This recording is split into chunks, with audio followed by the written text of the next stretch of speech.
It's the greatest mystery in literary history. A divisive question with highly contested answers. Who was the writer behind the pen name William Shakespeare? Welcome to Don't Quill the Messenger.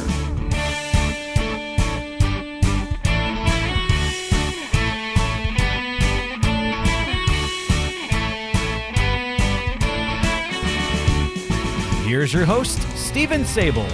Welcome back, fellow Quillers. We're so glad you could join us for another great episode of Don't Quill the Messenger. Before I introduce today's guest, I want to remind you that you can support Don't Quill the Messenger by becoming an official member of the Quiller Nation as a patron through our Patreon account, where you can choose the level of participation that is right for you. Just head on over to don'tquillthepodcast.com, don'tquillthepodcast.com, and click on the Patreon link right there on the homepage. You'll see a variety of exclusive perks that are only available to our patrons, including our monthly bonus features. This month's bonus feature is going to include a couple of oft-neglected monologues from the Shakespearean canon that I feel deserve greater attention than they ever receive. You see what I did there? We'll discuss their relevance to the Earl of Oxford and his life and the autobiographical nature of those monologues, as we also deliver them in dramatic form. So be sure to make sure that you are in the right category to unlock those bonus features. You can also find details about how you can be entered into the Quiller of the Month contest. Our monthly winner receives an item of their choosing from the Quiller Swag Shop. And if you haven't gone to the Quiller Swag Shop, you should, because you'll find some wonderful merchandise there and you can wear your Quiller colors with pride. I'd like to thank all of our fellow Quillers who have already made the pledge of support. We are truly humbled by the very early responses and swiftly growing numbers we're seeing now that we have gone to this Patreon model, and we appreciate you. Thank you for being a part of the Quiller Nation. Now, let's go ask some questions. My guest today is Dr. David Montee. In 2016, Dr. Montee was given honorable mention by the Tony Awards. Yes, those Tony Awards, the Antoinette Perry Awards. A lot of people don't know that that's what Tony comes from, is Antoinette.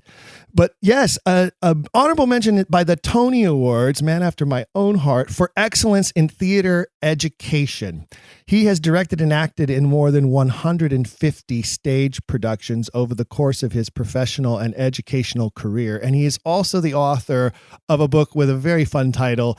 It's called Don't Put Your Daughter on Stage. And he has a section in the book about the importance of teaching the Shakespeare Authorship Question to students. David, welcome to the program. Thank you. Thank you. I'm happy to talk to you.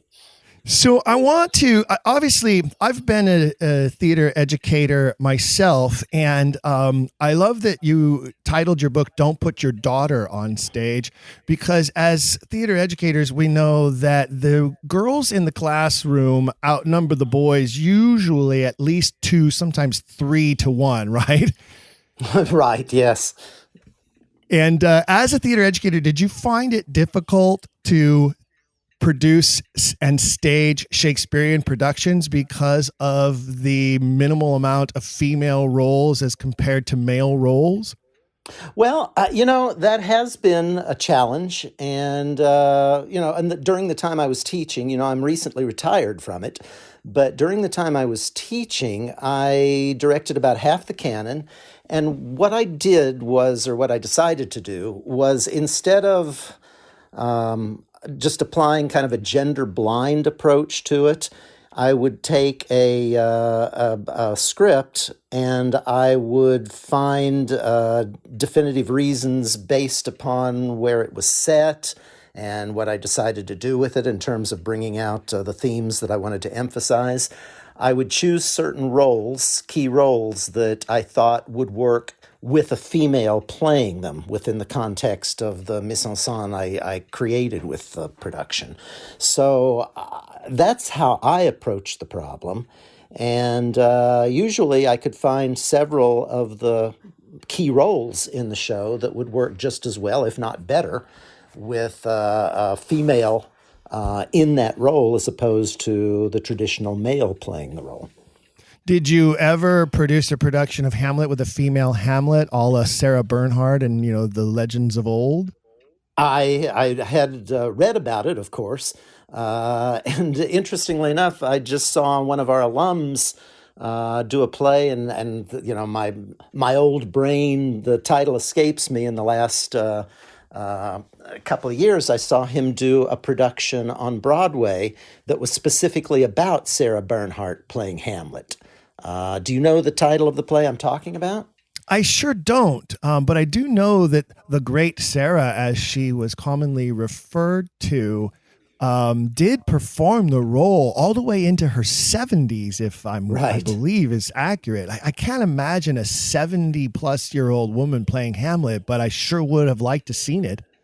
Well, it would have been interesting, wouldn't it? And then recently we have Ian McKellen doing Hamlet. I had heard that. And, also I know that not too long ago, just a few years back, we had Sir Derek Jacobi playing Mercutio in a production of Romeo and Juliet as, this aging Mercutio cousin to the Duke type of a choice and concept, which I thought was very interesting. Oh, I think so too, especially when you consider, Mercutio's obsession with Romeo and how he seems very kind of anti-heterosexual as far as his viewpoints that he shares with Romeo and Benvolio and the other group of boys that hang around. I think that's a very interesting take on it. However, it is difficult for me, as much as I admire Ian McKellen as an actor, it's difficult for me to imagine a 70-plus-year-old Hamlet. I can't imagine having the energy and the stamina to perform the role at that age. I have I've had the grace and luxury to have played the role twice in my life, and it's a tremendous amount of energy, and it's a huge workout every performance. I mean, I would leave the stage at the end of a performance of Hamlet, and this was a cut down version to just 2 hours 40 minutes even, and I would be drenched in sweat. I'd swear I'd lose 5 pounds in every performance just in water weight. Absolutely. Yeah, that's why it's very hard for me to imagine. Just if nothing else, the sword battle at the end, the sword fight at the end. Which is always, a wonderful climax to the play that the audience loves. It's really quite hard for me to imagine it working with a 70-plus-year-old man doing it, especially if we're assuming that the rest of the cast, I don't know, but I'm assuming that the rest of the cast was kind of age appropriate. I don't know. I don't know. I'm gonna do some research on that and find out now, because I do know that Jacobi as Mercutio, the rest of the cast was age appropriate, and it was a specific choice to have this, older aging Mercutio. But I don't know how that works with a Hamlet. I really don't. I don't either. And again, that kind of gets at the heart of why I always chose, when I was directing Shakespeare, to not have just a female arbitrarily play a male role, but try to adapt the role even to the point of maybe slightly changing the name of the character to reflect that this is a woman play in this part now, as opposed to just gender blind. That seems to me that's kind of what they were doing with the Derek Jacobi Mercutio, instead of just putting a great actor in and saying, we're going to ignore the fact that he's a septuagenarian. We're going to actually make it part of the world we're creating, which I think sounds great. I'm trying to think back at some of the productions that I've done where I have converted roles from male to female. One that I've done multiple times. In fact, I'm directing a production of A Midsummer Night's Dream right now, and my Aegeus is now an Aegea, and is Hermia's mother rather than Hermia's father. Which would work, yeah. I've done Signora Leonata in Much Ado About Nothing, where I've had a woman play Hero's mother instead of Hero's father.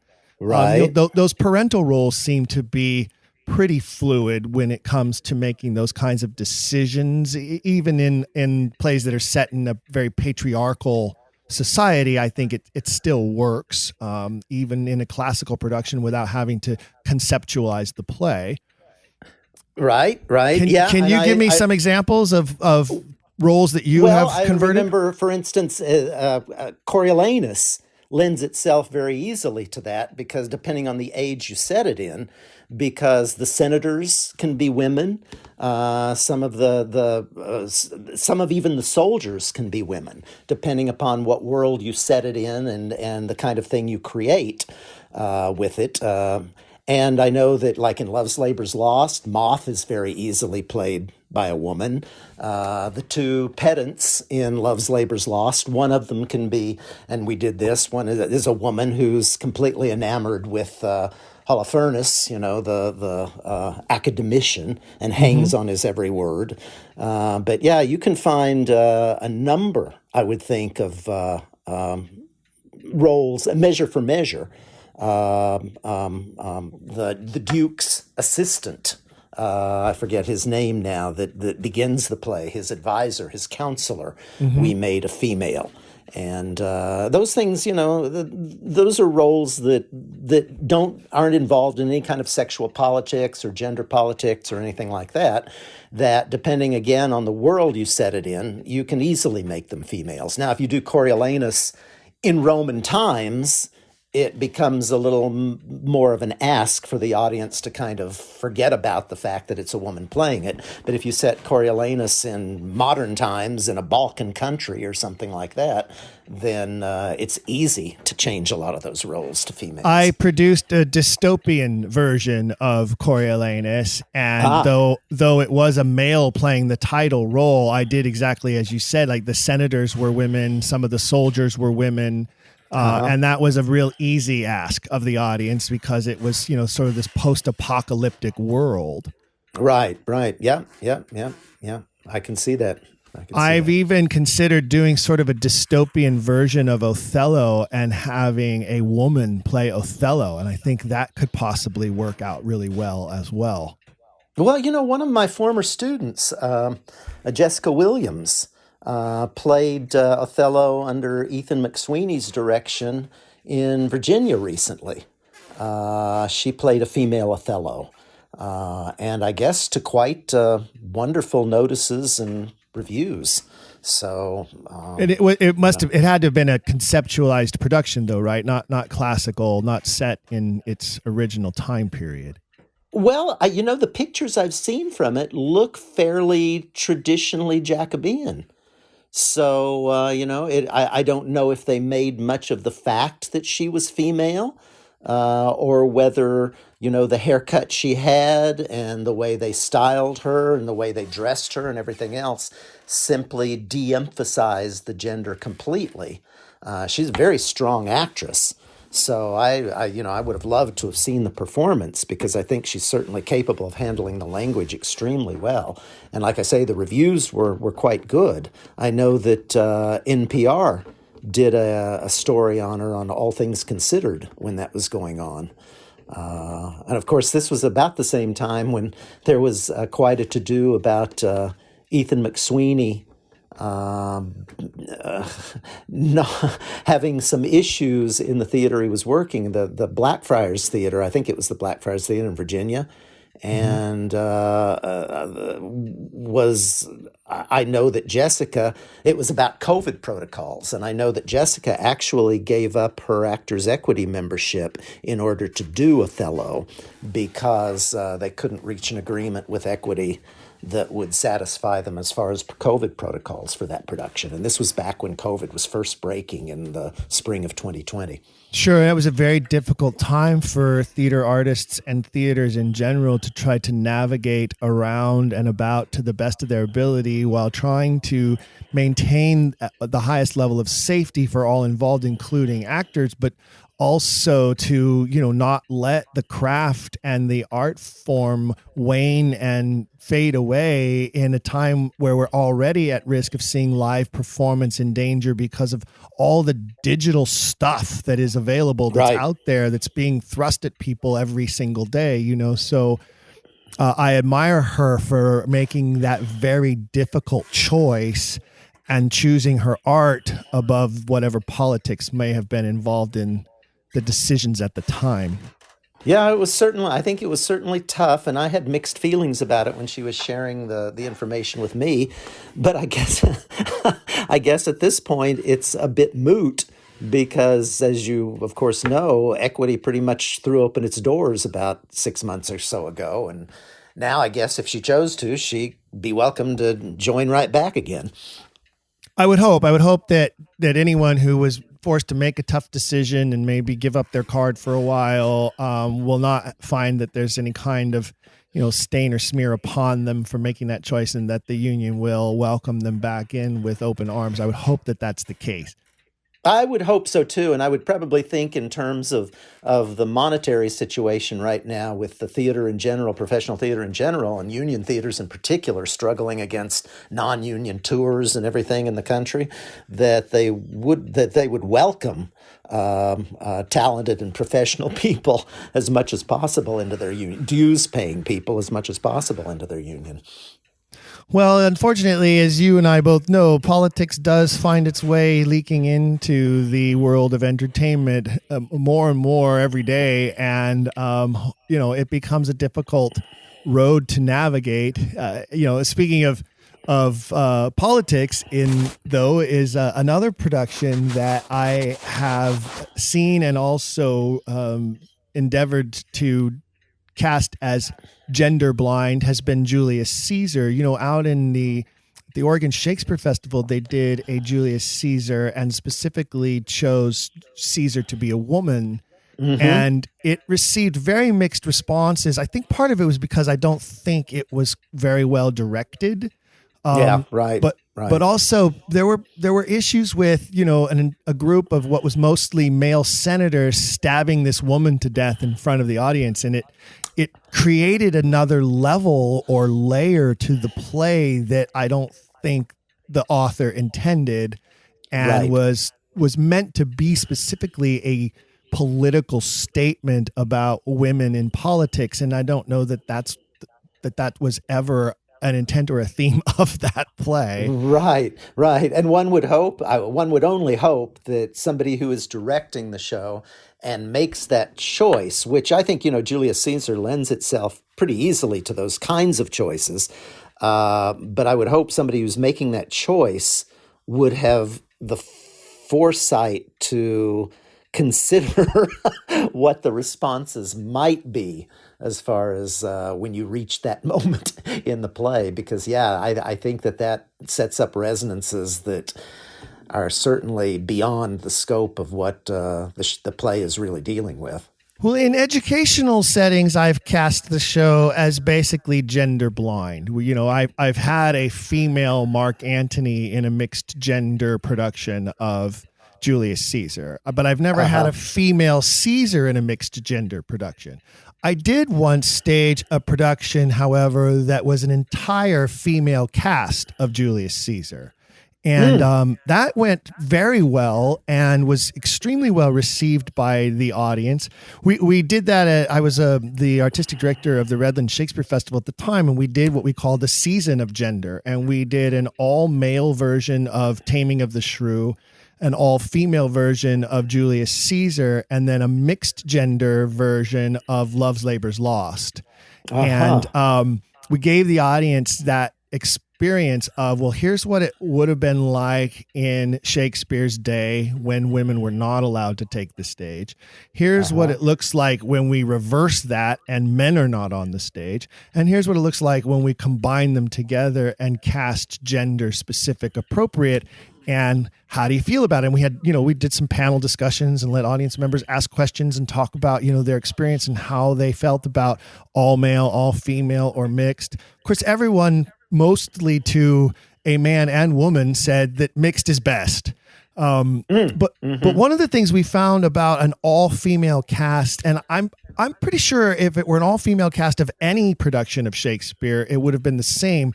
And the audience basically said that after the first few minutes, gender wasn't a thing anymore because they were all women. And so there wasn't no one was asking, well, why did they choose to make that a female character and not that a female character? Like none of that stuff was happening, right? Because they were all women, so they were all the same. And so that was immediately dismissed, and willing suspension of disbelief took over, and people were engulfed in the story. Yeah. Interesting. Yeah, I could see that. But that is an entire group of, I don't think there were 40 women in that cast. That's an entire group of women who I don't know would want to read that they shouldn't have been on stage, from the author David Montee, who says, don't put your daughter on stage. Well, you know where that title comes from, correct? I'm not certain I do. Oh, from the Noel Coward song. Oh, of course. From the Noel Coward song. I think the quote is, don't put your daughter on the stage, Mrs. Worthington, don't put your daughter on the stage. The profession is overcrowded and the struggle's pretty tough, and admitting the fact she's burning to act, that isn't quite enough. which is where I took the title from. Because now we know the origin of the title. Yeah, because the entire book is basically about, should you, and your child has a passion to go on the stage in their teenage years. Every parent's nightmare. At least it was for my parents. And they go, oh my God, we don't want to step on this kid's dream. We don't want to step on our daughter's dream, our son's dream. But how are they going to live? And what are they going to do when they don't get work as an actor? If they're not talented, will it break their heart, et cetera, et cetera? So the entire book is basically written for the kind of students I taught for 30 years that have dreams of being a professional actor, and yet at the same time you want to caution them what they're getting into without completely saying it's a terrible idea. And so each chapter basically talks about different aspects, how to survive the audition process, how to survive unexpected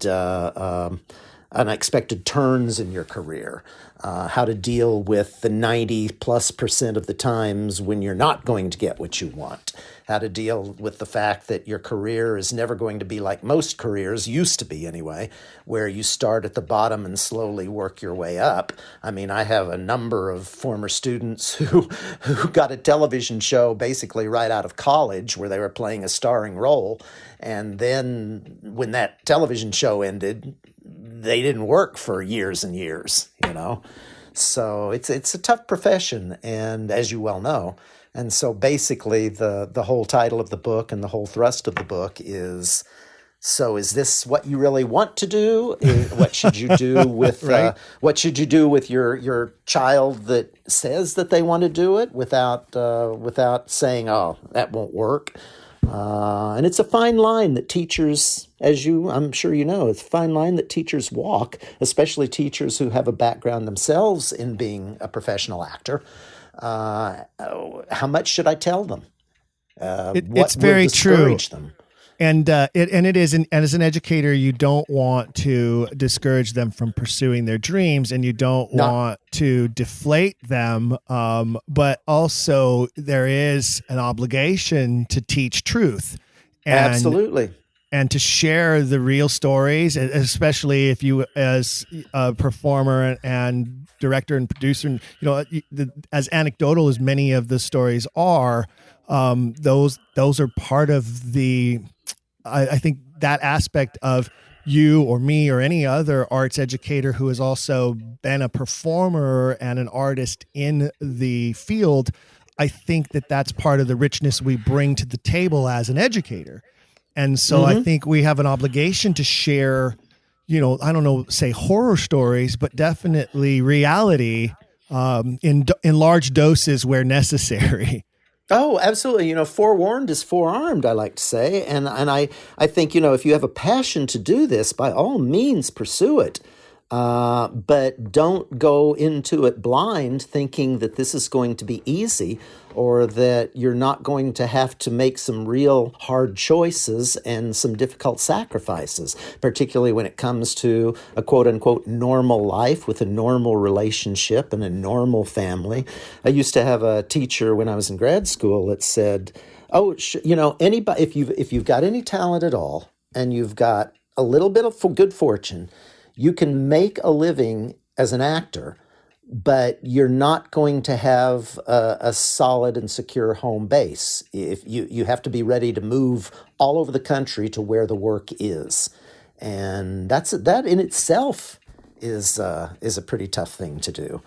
But like you say, and we agree, it really is. You don't want to tell the student, it's going to be awful. It's going to be terrible. You don't want to do that, particularly because how do you know? Maybe it won't be for them.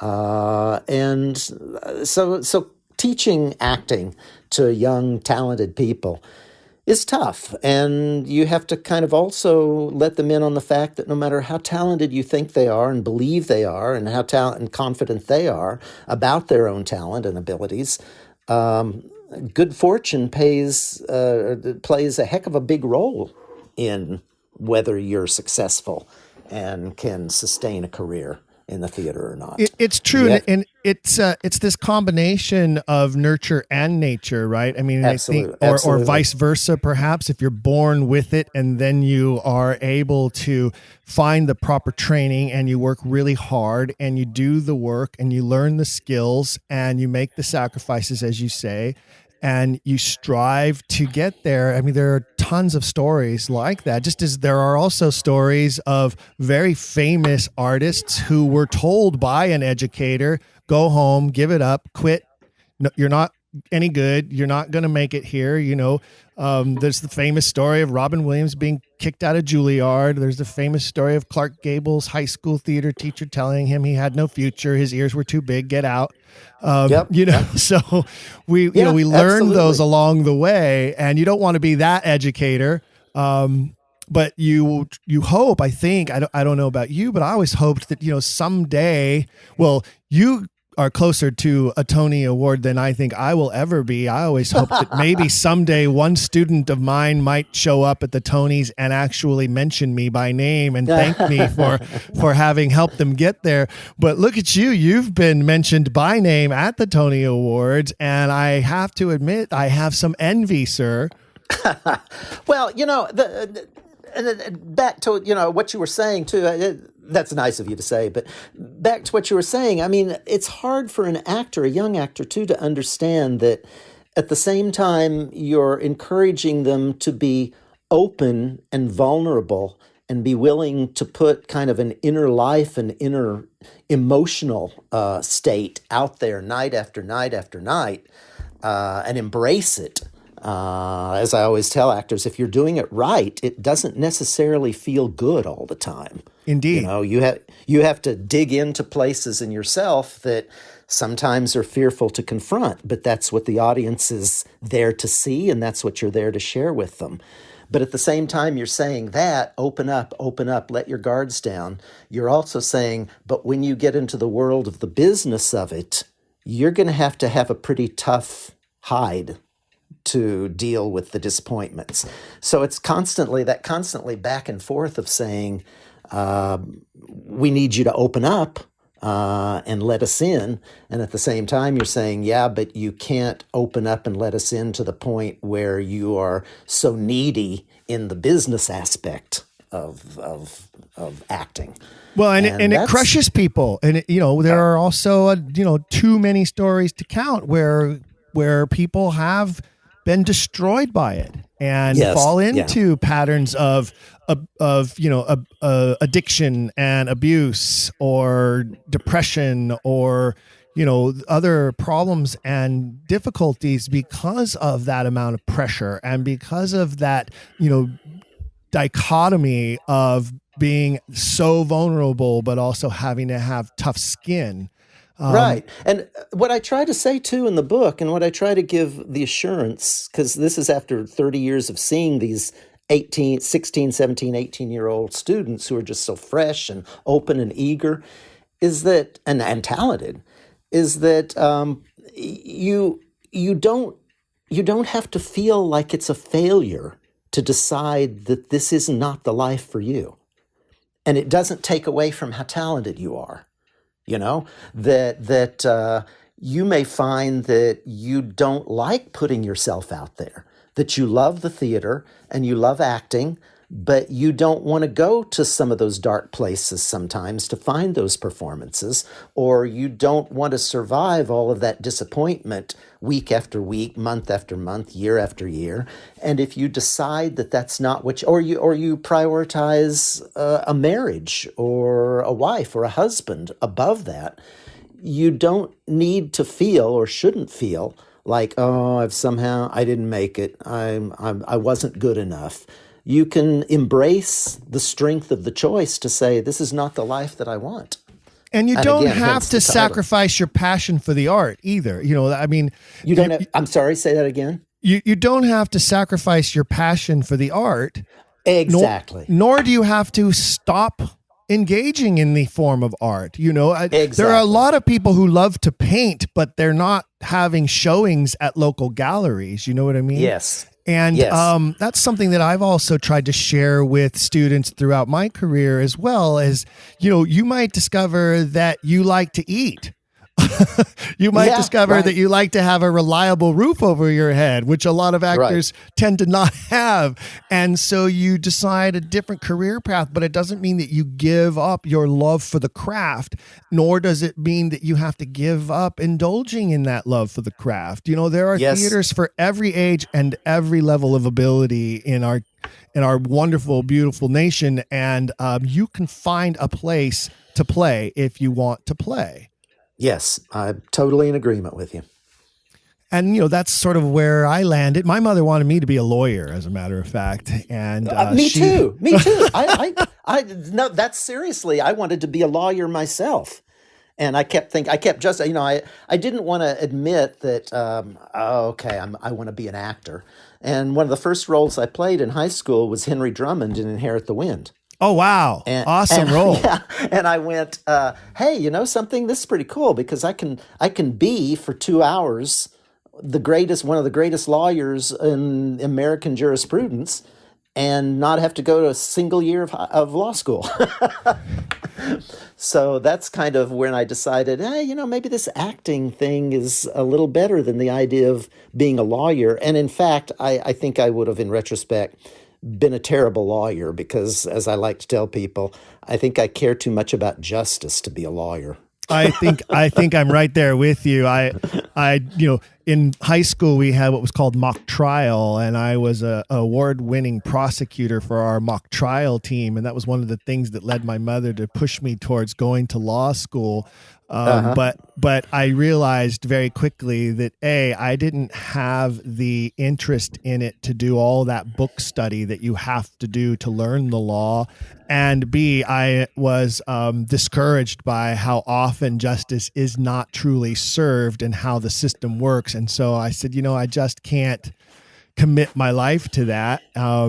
But I might be able to play a lawyer on TV. I used to say that to my mom. I used to say, well, maybe I'll play a lawyer on TV. But I have always wanted, and I probably will try to do this. It's one of my bucket list roles. Is I've always wanted to do the one-man monodrama Clarence Darrow. I thought about that for years too. I even had the script out every once in a while and looking at it. And I got to tell you, at some point I just went, I would love to do this, but number one, the script doesn't appeal to me as much as I would want it to. I just loved, especially after doing Inherit the Wind, because I just love the bouncing off the other actor. And I'm a true Meisnerite, basically, because I always feel like my performance comes from the actor I'm on stage with. Like tennis, I say that to actors all the time. It's like it's like a really good tennis match, and you raise to the level of your opponent in performance. And another thing I'm fond of telling actors is, look, what you're doing for each other, not for the audience. Right. The audience just has the great fortune of being here to witness it happen. Yes, I'm with you on that. And so, as much as I thought, well, this would be a fun thing to do, every time I really started looking at a one-man show type deal, I just went, this is just not, the closest I ever came to that was probably doing The Writer and the Good Doctor years and years and years ago. Well, I thought for certain you were I thought for certain you were about to say Barrymore, because that's the other one on my list. Yeah. And of course, the Shakespeare soliloquies, where you get to basically speak directly or bounce directly with the other being the audience as opposed to the other actor on stage. But no, I as much as I love Clarence Darrow and admire Clarence Darrow's biography and life story, I finally just kept putting the script down and saying, no, I just can't do this. This isn't something that would inspire me, I don't think. I did see a professional production of that once in Palm Springs, California, and it was Leslie Nielsen in the role. Oh, man. Oh, that's hard. Was it good? It wasn't. Yeah. I'm sorry to say it wasn't. He wasn't bad. He's a brilliant comedian, but it is hard for me to envision him as Clarence Darrow. It was difficult, but I felt like it was the direction that probably failed there and not him, based on the way it was played out. I think it was a little flat. I think it wasn't as dynamic as it could be. The text is difficult. You're right. It's not the best script. But yeah, it was a very interesting performance to watch, though, as Naked Gun was trying to become one of the greatest lawyers of all time.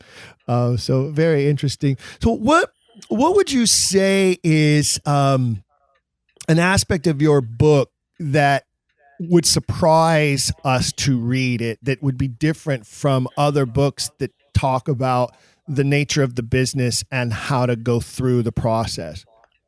Well, I think that what I tried to do through most of the book was not give another, Robert Cohen acting professionally or how to make it in the business or anything like that, but really try to address directly the young adolescent psychology of what the creative impulse is, and basically giving them cover for not feeling like it's everything or nothing. I have to succeed. I have to succeed. I have to succeed. My casting is everything. If I don't get this role, then that means I'm not good enough. And they're getting that pressure a lot of times from their peers, from their family.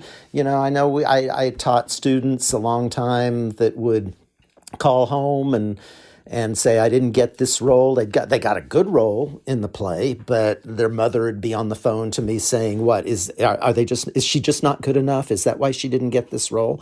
I'm going, it's not like there's a scale. That's one of the worst things about being a theater educator, isn't it? Yeah, it's one of the worst things is the parents coming and meddling in it all. Well, they mean well, of course, but I mean, most of them, some of them don't. But the idea of, that there is somehow, don't they have enough talent? Well, it's so subjective. And there's so many things that are outside your control. And if you are going to be happy and successful, or both, you need to embrace the idea that at a certain point, there's only so much control you have over things. What you can do is bring your best game to the table and love yourself. And the best teachers are going to help you to do that, to discover what there is to love about yourself, whether it's in the art or outside the art. And then you bring it into the room. I studied a series of workshops with, do you know Patsy Rodenberg? I do not. Voice teacher, famous voice teacher in England, has worked with Ian McKellen's worked with Derek Jacobi, has worked with a lot of big name actors, and she still is part of the boards of the various Royal Shakespeare Company and other schools, and she teaches a system called first circle, second circle, third circle. And the idea being that we live our lives in those three circles of awareness. The first circle is what we fall into most of the time. That's when we're totally kind of into ourselves, thinking, walking down the hall, going, what am I having for dinner tonight? What just happened to me in the meeting I came from? And people are saying, hi, David, how you doing? And you're going, I'm doing fine, thank you. But you're really not making any contact. And then third circle is like the used car salesman or the first date, or the person who walks into the audition room trying to really impress people and pushing way too hard, like invading the other person's space. Mm-hmm. And second circle is where you're just there in the moment all of the time, open to everything that is happening around you, open to exactly what the other person is doing in your room, in your space. And she says, if you're going to do Shakespeare and you're going to do Shakespeare well, all of Shakespeare's characters are always in second circle. They are always aware at every moment of their lives and existence on that stage what's going on. They're never introspective, they're never pushy, and your performance should not be either. And that was really revelatory to me when I was working on acting in King Lear and some of the other Jacques and As You Like It and Shylock and Merchant of Venice. I mean, she really, really inspired and helped me to understand that I didn't have to push, that I just had to be in the moment and be true. That's definitely fabulous advice and great instruction for any actor acting any role, not just Shakespeare. I know, yeah, but it's especially important, I think, with Shakespeare. Because people tend to think, oh, Shakespeare, I need to go into third circle. I need to bombast because it's all of this great language and verse and everything else. And she says there's nothing, and she's right, nothing turns audiences off like somebody pushing Shakespeare at them. And certainly if you do Shakespeare like modern realism, that doesn't work at all either. No, and I don't know how many times I've had to tell actors, please eliminate the accent. We do not do Shakespeare with a British accent. That is not required. What are you doing? Just recently in this production of A Midsummer Night's Dream I'm directing, I had to turn to an actor and say, if we were going to really be doing an accent, it'd be Greek. It wouldn't be British. So can we please turn off the accents? Trust me, the audience doesn't want that. They're not looking for that. Exactly. I don't want your affected voice. I want your voice, right? Exactly. And and I think a lot of people approach Shakespeare with that affectation. To go back to the question, though, that I kind of evaded and skirted around of what would surprise people about the book, what you might be getting at a little bit with that question is, since this is Don't Quill the Messenger, is the chapter in it that I have about teaching the authorship question as an important part of teaching Shakespeare. And I got to tell you, as you may know, if you also kind of doubt the traditional view of the Shakespeare plays authorship, and I don't know that, I assume probably you do, yes? Yes, of course. But that I think it's so important. I feel like for years when I worked with Shakespeare, I was pretty much the Stratfordian traditionalist, you know. It was only about 12 years ago that my eyes were opened first, I got to say, by Sabrina Feldman's book, The Apocryphal William Shakespeare, and then going from there to Diana Price's An Unorthodox Biography. And I found that the more I got into the authorship question and the question and the interesting things that it brought up, and facts that I never knew about Elizabethan history, Elizabethan culture, day-to-day life in that era, I found that suddenly I could appreciate so much more the plays and the context that the plays came out of. And so I've become very adamant about when I taught Shakespeare in the last decade I was teaching, that became a pretty integral part of how I taught it and how I introduced the students to the canon and the times that the plays came out of. What kind of response? I'm curious to know, two different versions here, two different things. I'm curious to know what kind of response did you receive from your students during those years that you were including this in your curriculum? And what kind of response did you receive from your colleagues? Those are the two big questions I have right now. Right. Quite different, as you well might imagine. The students were fascinated by it, just fascinated. I hosted, when I was directing Cardenio, a production of Shakespeare's Lost play, you know, that was kind of adapted and created from Double Falsehood by Gregory Duran and for the Royal Shakespeare Company. I did that as my last Shakespearean play at Interlaken before my retirement. And as part of that weekend, held on the traditional Stratfordian Shakespearean birthday, April 23rd, right?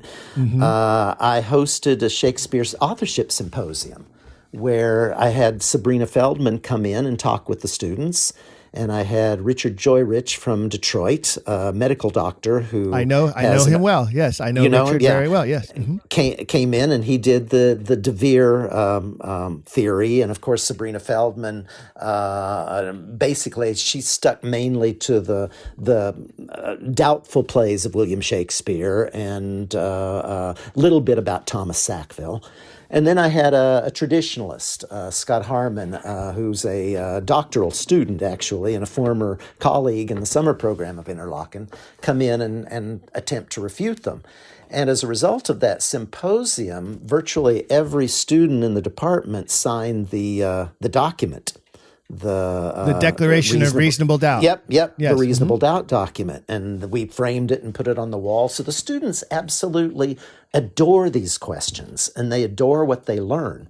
The colleagues, they're not, my job was never in danger, but colleagues always kind of smirk and roll their eyes a little bit and say, yeah, well, there's David Montee and his conspiracy theories again, and so after a while you just kind of go, well, I'll say this about that. If you would do just a little bit of reading, I'll give you 4 titles. If you'll do just a little bit of reading, it's hard for me to believe that your eyes and your mind wouldn't be opened a little bit. But the challenge is to get them to even open one of those books. You're absolutely right. I say that all the time.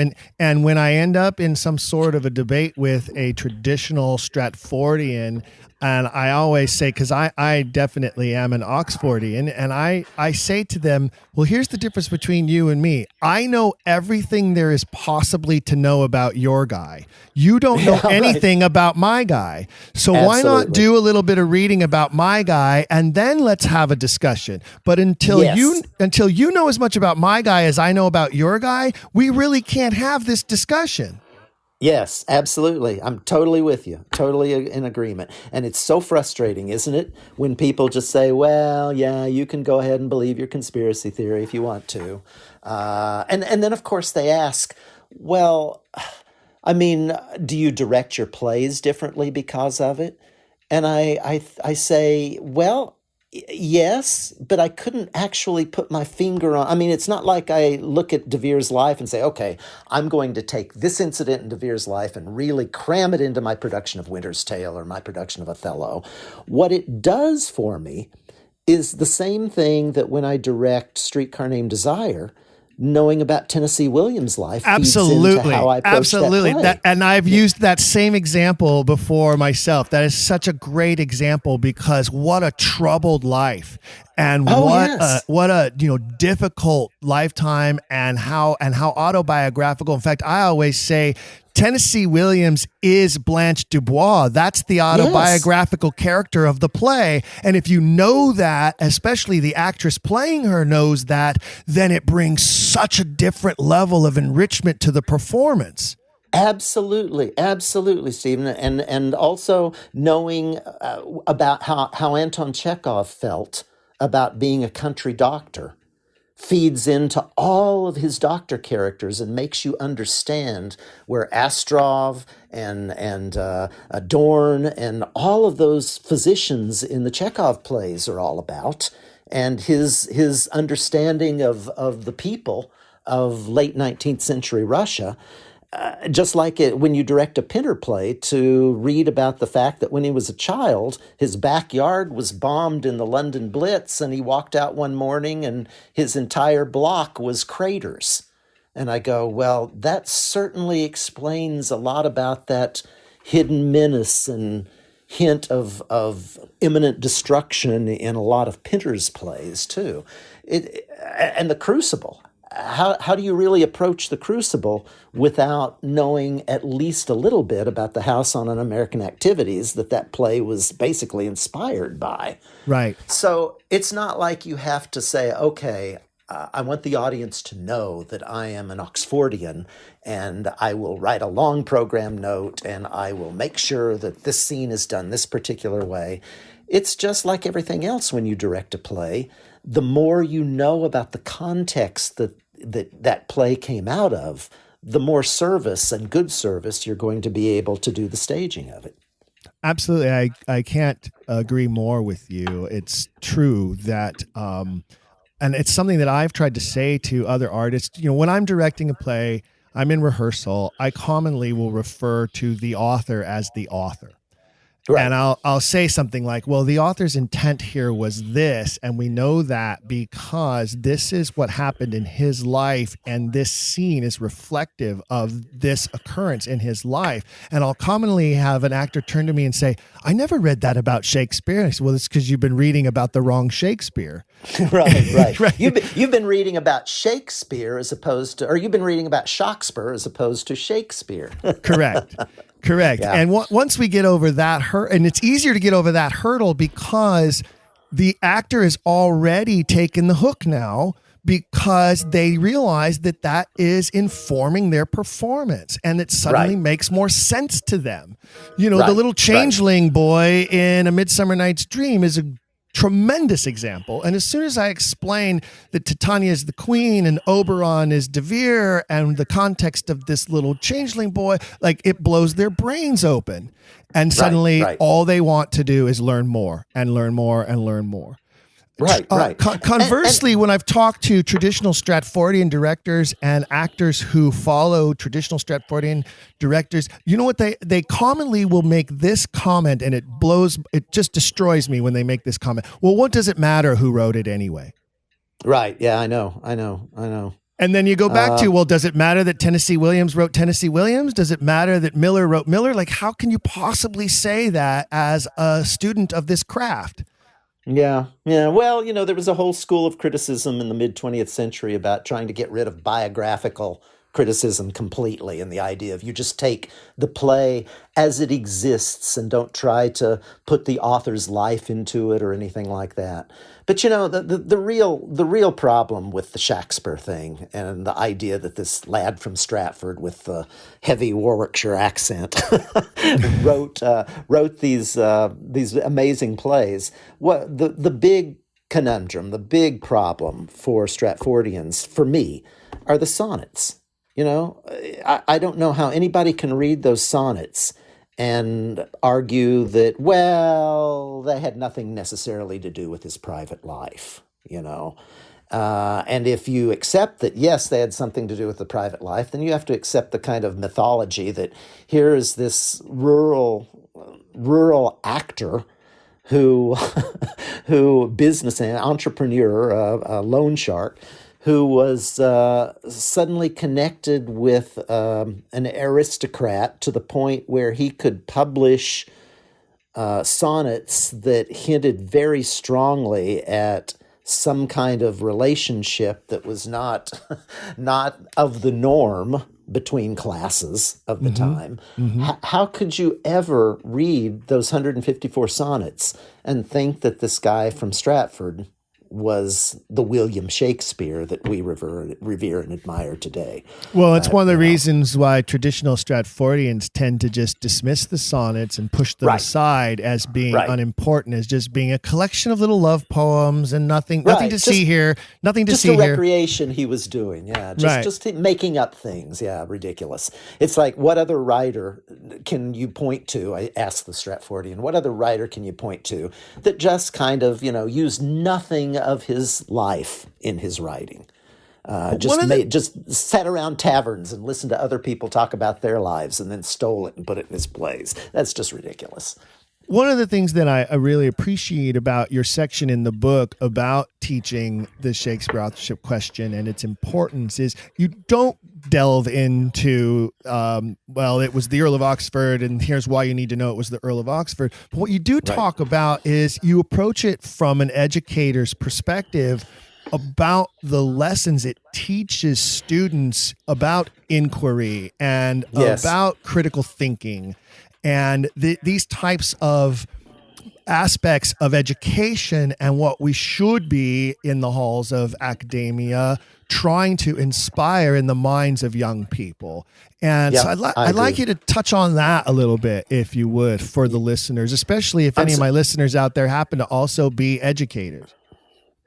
Can you say that again? I lost you for a minute. I'd like you to share some of those fine points with the listeners, because I know that some of my listeners out there are educators and they maybe need a little bit of arming to defend against the choice of teaching the Shakespeare authorship question in the classroom against those colleagues who would poo-poo them or call them tinfoil hat-wearing conspiracy theorists.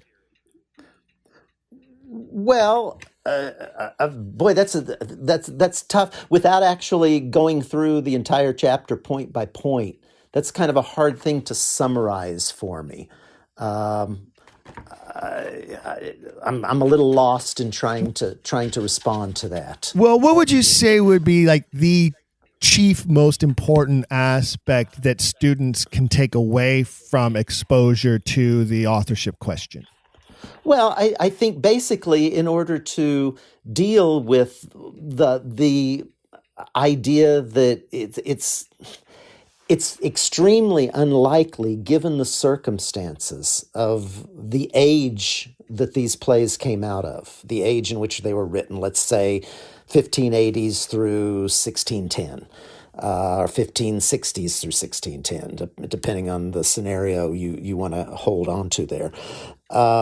It's very hard to embrace the idea that this guy from Stratford, from Warwickshire, could insinuate himself so completely into an entirely different class and yet maintain the status basically of a player or a playhouse manager, and basically kind of cut through the strata of sexuality, of the Catholic Protestant issues, of the literacy questions. All of those things basically get in the way of believing the easy Stratfordian myth that we've just been retold and retold and retold for 400 years. But what the value of presenting that in the classroom to students is that they then have to go into finding out about the sexual mores of the time, about the literacy of the time, about how books were printed, about what was going on, the back and forth between Catholicism and the Protestantism, and the switches back and forth between who you had to prove your loyalty to, the Catholic Church, the Pope, or the Queen in the Church of England, or the King in the Church of England. The more you get into the authorship question, the more the students actually have to learn about the times and the age that these plays came out of. And as actors and possibly future directors, the more they can then take away from that time in finding the strings and the connections between the times we live in when you're going to produce a play for audiences for their enjoyment and hopefully edification, and the times that the plays came from. So you create interesting and relevant and exciting artistic creations out of those plays. That's very wordy. I don't know if it makes a lot of sense to you or even answers the question. No, it's absolutely brilliant, David, because I've had multiple guests who have argued that this is a history question, not a literature question. And I think that what theater artists do, I think what we do in our research in order to prepare a performance of any kind is that we combine those two worlds together. Because if we are doing a Chekhov play, we do study the time period that the play was set in. If we're doing a Shakespeare play, even let's say we're doing Julius Caesar, we're studying ancient Rome. We're not studying the Jacobean age of England, right? So I think that there is certainly a tremendous amount of value there. And one of the positions I have, you'll have to forgive me, I have a sick child at home and she's in the background there. sneezing away the poor deer. Oh, But I have said for a long time that I believe that the secret to winning this battle is to get out of the English departments and into the history departments. Yes, and in some ways to get out of the halls of academia altogether and win the battle, the grassroots battle of the public opinion, you know? Yes. I'm totally agree with you. In fact, I was just about to say, and you said it so much more clearly and articulately and briefly than I would, is that, these people point to Shapiro and Greenblatt and Stanley Wells and all these people. And I go, what differentiates them clearly from the people whose books I've been reading for the last 10 or 15 years are that they are literature academicians. And they are looking at these plays as works of literature.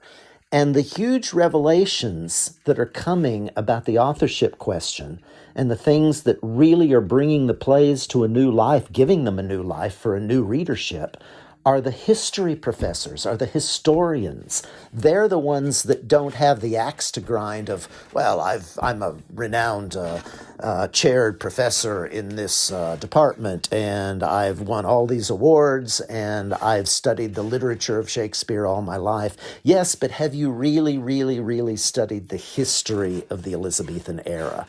Because if you haven't, you're missing a huge amount in what you should be teaching in these plays. I couldn't agree with you more. I think that's a fantastic way to sum it up. And I'm so thrilled to hear someone of your stature and with your experience in theater education and with your credentials to have shared this and to have explained this to our listeners. I'm hoping there are teachers out there, and if there aren't, and if you know of a teacher out there that needs to hear this episode of this podcast, then please share it with them, because I think David is spot on. And I think we can win the war of popular opinion through introducing young students and young minds to this question and to this story. It's the greatest story never told. Is the story of Edward de Vere as William Shakespeare. And I believe that a new and reinvigorated attention to the Shakespearean works will come about if people start looking at the Shakespearean works through the lens of the Oxfordian eye. I think this could benefit theaters across the nation and across the world. Shakespeare festivals that are having numbers dwindle will suddenly see numbers grow again, because people will be interested to come see the play in a different way now. Mm-hmm. I totally agree. I completely agree. That's awesome. Well, I want to thank you so much for taking the time to be with us today. I want to share with the listeners, the book is called Don't Put Your Daughter on Stage.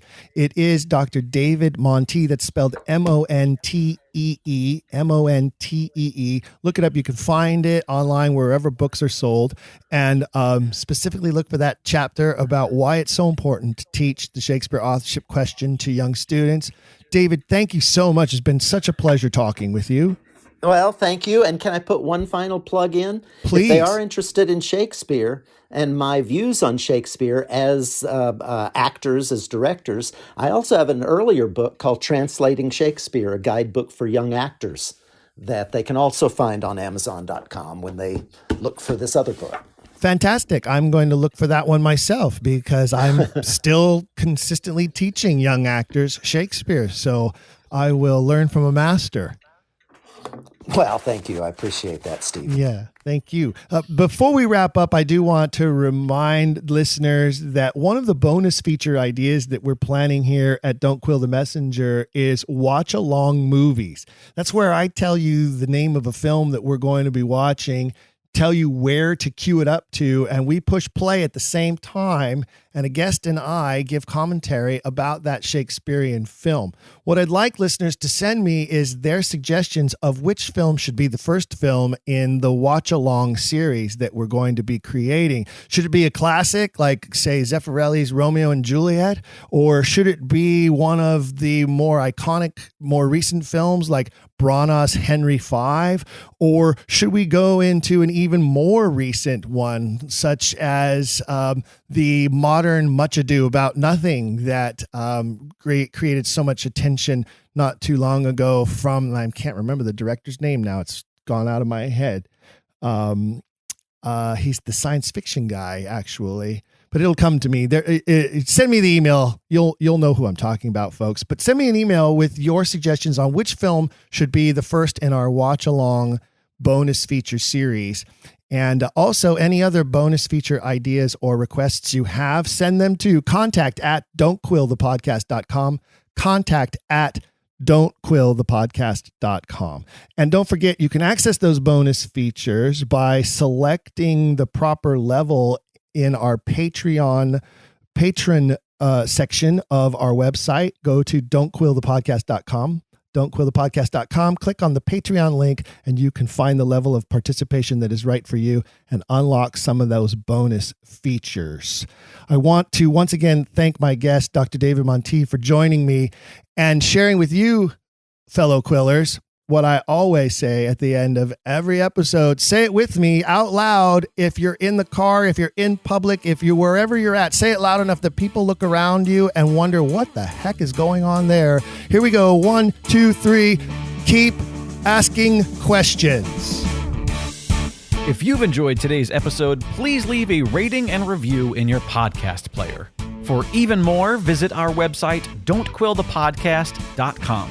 There you can find official merchandise in our shop, as well as a link to our Patreon. This show is made possible by people like you. We hope you'll consider showing your support by becoming a monthly patron, where you'll receive bonus material and tons of exclusive perks. You can also join in the conversation on our Discord and by following us at Don't Quill the Pod on all social media. All of this can be found at don'tquillthepodcast.com, don'tquillthepodcast.com.